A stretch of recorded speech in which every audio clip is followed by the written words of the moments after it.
They saw him first as a figure on the dam wall, moving with the slow, careful steps of someone at the edge. 3 young jackaroos cut their motorbikes and watched the man wobble toward them, chest burned, shorts hanging off hip bones, hair stuck to his scalp. When he raised a hand, it shook so hard it barely left his side. "Mate, you all right?" one of them called. The stranger's lips moved, but at first nothing came out. He swallowed and tried again. "My name's Ricky," he croaked. "Please don't leave me here." They eased him into the back of a ute and headed for Birindudu Station, a cattle property in one of the most isolated corners of the Northern Territory. Dust streamed past the windows while the men in the cab kept checking the rearview mirror. The man in the tray looked like skin stretched over bone, curled around an old feed trough he refused to let go of. Later, the station manager would say he thought he was looking at someone who had already died and just hadn't fallen yet. The name was Ricky Megee. He had been missing for about 10 weeks. In January 2006, 35-year-old Ricky left Queensland in a silver Mitsubishi Challenger, driving west toward a job with a government department in Port Hedland, Western Australia. This trip was meant to be simple, a haul to a new job, cutting through the Northern Territory on the Bunting Highway, a road that turns from bitumen into track. Somewhere out there, the story went off the map. In one version, the Mitsubishi broke down and he set out on foot to look for help. In another, he picked up an Aboriginal hitchhiker between Kalkaringi and Halls Creek, accepted a drink, and blacked out. In his most dramatic account, he woke in a shallow pit under black plastic, with rocks and dirt on top, and dingoes clawing at the covering, tore his way out, and found the car gone and no road in sight. After that, the facts were clearer. He was somewhere on the northeastern fringe of the Tanami Desert, alone and disoriented. There was no highway, no traffic, no houses. He started walking because there was nothing else to do. Water he could see lay in muddy dams, and water he could see lay in muddy dams and clay pans. When he reached one, he dropped to his knees and drank where cattle drank, ignoring the insects on the surface. He passed out without warning and woke up in the dust, unsure how long he had been unconscious. Later reports estimated that he spent about 10 days wandering on foot before he found a place he could not afford to leave. Hunger pushed him into choices most people never face. He started on what he could grab quickly, ants and insects scooped off the ground. Then came leeches, pulled from muddy water and swallowed for protein. When he caught small lizards or snakes, he ate them raw, bones and all, because he had nothing to cook with and no energy to spare. He chewed on grasses and plants, testing a little and waiting to see what his stomach did. Shelter became the next problem. At first, he scraped together branches for crude lean-tos and lay under them until wind and cold drove him out. Then, when his strength was nearly gone, he spotted a rusted windmill and a cattle dam with yards and troughs nearby. It meant people had used this place, even if no one was there now. Near the yards, he found a large feed trough. To anyone else, it was junk. To him, it was a roof. He dragged it up onto the dam wall inch by inch, flipped it over, and dug out the earth beneath. When he finished, he had a shallow pit with the trough as a lid, just tall enough to crawl into. That improvised humpy became his home for most of the next 10 weeks. The dam gave him water.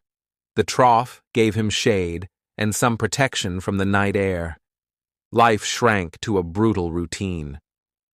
At first light, he crawled out, stiff and sore, and limped along the edge of the dam and the surrounding scrub looking for movement. Frogs, snakes, lizards, large insects. Anything slow enough ended up in his hands.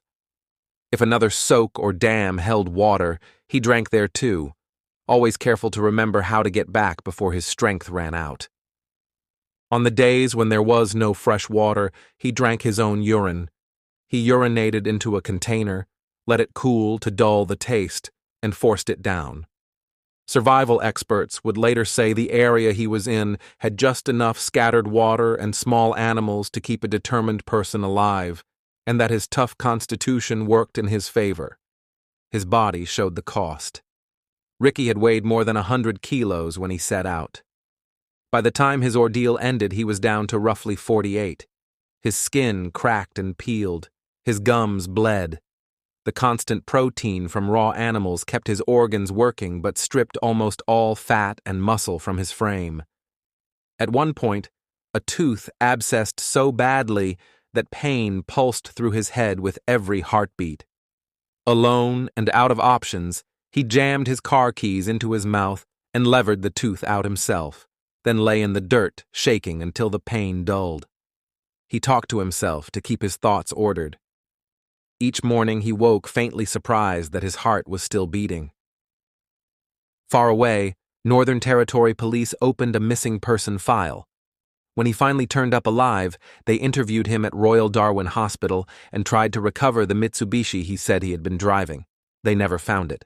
With no clear evidence of a crime, they treated his case as a strange but closed chapter, a man lost in the outback, somehow still breathing. Doctors, looking at his skeletal frame and test results, said only that his body was consistent with someone who had survived for a long time in extreme conditions. The day he was found, his world had narrowed almost completely to the dam and the trough. Walking long distances was no longer possible. His legs shook after just a short forage. That morning he heard something foreign cut across the quiet, the faint buzz of motorbikes. He dragged himself up the slope, stepped out where the riders might see him, and waited until the 3 jackaroos came into view. Up close, they saw how close to the edge he was. Birandudu station manager Mark Clifford later described him as just a walking skeleton, the weakest man he had seen still able to stand. They gave him small amounts of water, wrapped him in spare clothes and blankets, and drove him back to the homestead. From there, the Flying Doctor Service organized an evacuation. On April 5, 2006, a plane lifted him out of the interior and took him to Royal Darwin Hospital. Medical staff there met a man who had lost close to 60 kilos, but was, surprisingly, reasonably well hydrated and mentally clear. They rebuilt his food intake carefully and monitored his organs, while dietitians slowly reversed what the desert had done. Within 6 days, he was strong enough to discharge himself.